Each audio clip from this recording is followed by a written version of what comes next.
As a buyer, there are three contingencies that you have, and the three main ones are inspection, appraisal, and loan contingencies. And let's go over each contingencies and what scenario that is going to be useful for in order to protect you during purchasing a home. Thing is inspection contingency, and the buying a home in the Bay Area, a lot of the sellers do provide the inspection reports upfront so that even prior to submitting an offer, we know exactly what condition the home is in. But in case the seller didn't provide that inspection report for you, then we're going to submit an offer with an inspection contingency.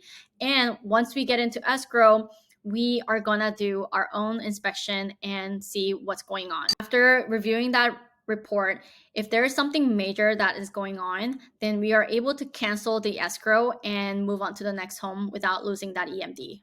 The next one is the appraisal contingency. And the appraiser is a third party appraiser that has nothing to do with us, nothing to do with the listing team. He's going to go out to the property and assess the value of the home based on what has sold in the neighborhood within the last 6 to 12 months. Numbers to keep in mind: there is a purchase price we offered, and there is an appraised value. So what we want is coming in at value or above, which means that you built an instant equity.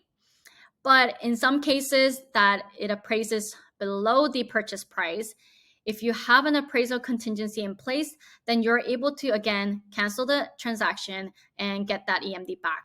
But before canceling, what we can do is try to ask for a seller to come down in the purchase price and meet us at the appraised value. Or if the seller does not want to budge, then the buyer is obligated to close the gap if we remove the appraisal contingency. And the last contingency that we're going to talk about is the loan contingency. And this is going to be a conversation with the lender to see if we can remove or waive this contingency. This is going to be all dependent on your ability to get your loan approved. So as long as there isn't a huge life event that happens, such as losing a job, we're going to be able to have a short loan contingency or no contingency at all on this one to make your offer look more stronger.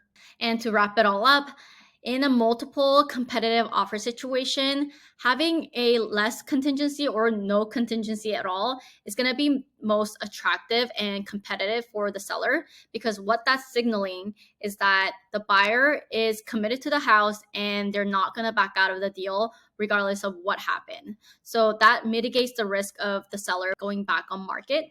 So that's what they're really looking for. So I hope this was helpful. And if you have any other question, please ask me. Otherwise, next video, we're going to be going over the rest of the purchase agreement.